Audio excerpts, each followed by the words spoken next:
രാജ്യങ്ങളുടെ അതിർത്തികൾ ഭൂപടങ്ങളിൽ വരയ്ക്കപ്പെടും, പക്ഷേ ജനങ്ങളുടെ മനസ്സിൽ ഉയരുന്ന ചോദ്യങ്ങളെ ഒരു അതിർത്തിക്കും തടയാനാവില്ല. ഇന്ന് പാകിസ്ഥാൻ അധീന കശ്മീരിലെ തെരുവുകളിൽ ഉയരുന്ന പ്രതിഷേധങ്ങളും ഏറ്റുമുട്ടലുകളും അതാണ് ലോകത്തോട് പറയുന്നത്. ജനങ്ങളുടെ ആവശ്യങ്ങൾ കേൾക്കുന്നതിന് പകരം നിരോധനങ്ങളും അറസ്റ്റുകളും ശക്തിപ്രയോഗവും മുന്നോട്ട് വെക്കുമ്പോൾ അസ്വസ്ഥത കൂടുതൽ ആഴത്തിലാകും.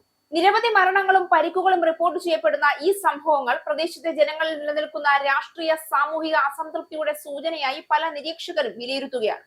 പാകധീന കശ്മീരിൽ സുരക്ഷാ സേനയും പ്രതിഷേധക്കാരും തമ്മിലുണ്ടായ സംഘർഷത്തിൽ 30-ലേറെ പേർ കൊല്ലപ്പെട്ടു. 200-ലധികം പേർക്ക് പരിക്കേറ്റിട്ടുമുണ്ട്.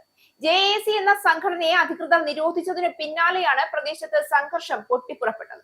മേഖലയിലെ രാഷ്ട്രീയവും സാമ്പത്തികവുമായ പ്രശ്നങ്ങൾ ഉന്നയിച്ചുള്ള പ്രതിഷേധങ്ങൾക്ക് നേതൃത്വം നൽകിയിരുന്ന വിവിധ കൂട്ടായ്മകളുടെ സഖ്യമാണ് ജോയിന്റ് അവാമി ആക്ഷൻ കമ്മിറ്റി. ക്രമസമാധാനം, സുരക്ഷ തുടങ്ങിയ കാരണങ്ങൾ ചൂണ്ടിക്കാണിച്ചാണ് കഴിഞ്ഞയാഴ്ച അധികൃതർ JACയെ നിരോധിച്ചത്. വെള്ളിയാഴ്ച സുരക്ഷാ സേനയുടെ വെടിയേറ്റ് ഒരു വ്യാപാരി കൊല്ലപ്പെട്ടതിനെ തുടർന്ന് ഞായറാഴ്ച റവാലാക്കോട്ട് നഗരത്തിൽ സംഘർഷം പൊട്ടിപ്പുറപ്പെട്ടിരുന്നു. വ്യാപാരിയുടെ മൃതദേഹമുണ്ടായിരുന്ന ആശുപത്രി മോർച്ചറിയുടെ മുന്നിൽ JACയെ പിന്തുണയ്ക്കുന്നവർ ഒത്തുചേരുകയായിരുന്നുവെന്ന് റവാലാക്കോട്ടിലെ ഉന്നത സർക്കാർ ഉദ്യോഗസ്ഥൻ കമ്മീഷണർ സർദാർ വാഹിദ് ഖാൻ വാർത്താ ഏജൻസിയായ റോയിട്ടേഴ്സിനോട് പറഞ്ഞു.